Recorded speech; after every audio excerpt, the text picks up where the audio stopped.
The Ontario government has reacted to a damning report on long-term care facilities and the response to COVID-19. The minister responsible for long-term care, Merrilee Fullerton, says her government takes responsibility and has already made improvements. The pandemic took thousands of lives from among the province's most vulnerable. The CBC's Megan Fitzpatrick is on the story for us. So Megan, what stood out for you from the minister's comments?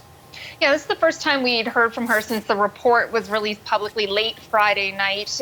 Andrew, the commission taking months to put this investigative work together. April 30th was the deadline set by the government for them to wrap up. And so that report came out late Friday night. We heard from the minister this morning saying that the government will act on many of the recommendations in this report, she said. And in fact, the government has already been implementing some of the recommendations that came as no surprise. She said other recommendations will take further review. So not a firm commitment on all of the recommendations, but she said they will be moving forward on some of them. When it came to the question and answer portion, Andrew, of her brief news conference, she was asked specifically, when did she learn that some residents weren't just dying of COVID-19, but rather from neglect and dehydration? These were some of the issues that were flagged by the Canadian military members who went into homes in Ontario during the first wave to help. The minister didn't answer those questions directly, nor did she specifically answer what does she wish she had done differently last year during the first wave. And she was also asked if she or the government would be issuing an apology to the many, many families who were impacted by the deadly spread of COVID through these homes. Here was part of her response.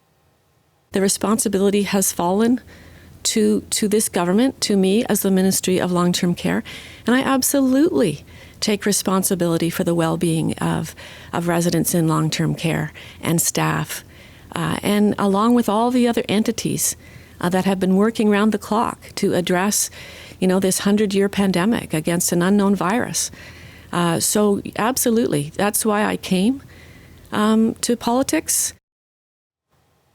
The minister often says, Andrew, that the Ford government inherited a broken system from years of neglect from previous governments, and that they are the ones that are fixing it. But the commission's findings didn't just point to longstanding issues that pre-existed before the pandemic. It also was critical of the current government and some of the decisions it made during the pandemic, saying there was a lack of urgency and saying some decisions came too slowly and too late. And so that is what some people are pressing the government to take responsibility and accountability for.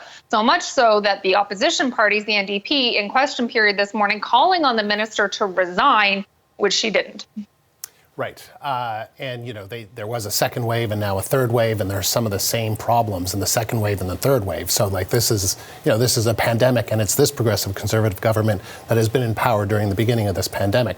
Megan, the Ontario government has announced expanded vaccination eligibility. What are the details on that?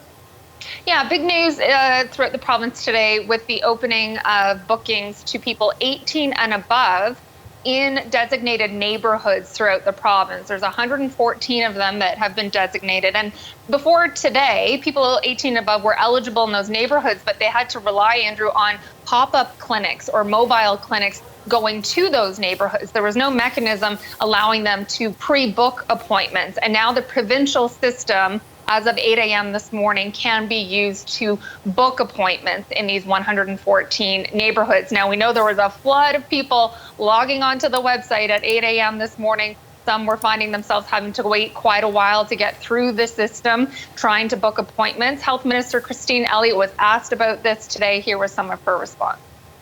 I'm sorry that people are having some hiccups, I guess, with the booking system, but I would encourage them to try again. We've already had over 73,000 appointments made this morning, just between 8 o'clock and 10 o'clock. So there are a number of people that are successful, but we want everybody who is eligible in the hotspot areas to please continue, and you will get an appointment. And for these first 2 weeks of May, Andrew, the government is dedicating more vaccine supply to those hotspots in places like Peel, for example, here in Toronto, neighborhoods that are just being so hard hit by COVID-19 during this third wave. The Ontario Science Table, one of the bodies that advises the government, had urged them to sort of flood those zones with vaccine for 4 weeks. And they had actually recommended, too, narrowing that list of hotspots from 114 to 74 to really make an impact in those neighborhoods. But for now, the government's doing a 50-50 split, so 50% to those hot zones, the other 50 distributed on a per capita basis for 2 weeks. That's what they're sticking to for now. And I just want to mention for people to mark their calendars, on Thursday there'll be some changes as well in terms of age eligibility and other factors. Starting on Thursday, province-wide eligibility will drop from 55 to 50. So again, people will be able to use the provincial booking system or their local public health unit one if they don't participate in the provincial booking system. So 50 plus starting 8 a.m. on Thursday, as well as opening up to people with high-risk health conditions. The government has a list of what those are, as well as people who can't work from home who are designated in Group 1 as well. There's a list for who qualifies for that. It is hard to keep track of. There's a lot of information on the government website, so encourage people to log on there. You can type in your postal code and it should tell you whether you're eligible and where to get a vaccine. Because of course, as we know, 40 and above still eligible to get the AstraZeneca in pharmacies as well right now, if they can find an appointment and find a supply. But with the incoming Pfizer and Moderna deliveries, that's why the province is opening up to more and more ages as the days go ahead, with that final goal of 18 plus province-wide by the end of this month. All right, Megan, thank you. The CBC's Megan Fitzpatrick live in Toronto.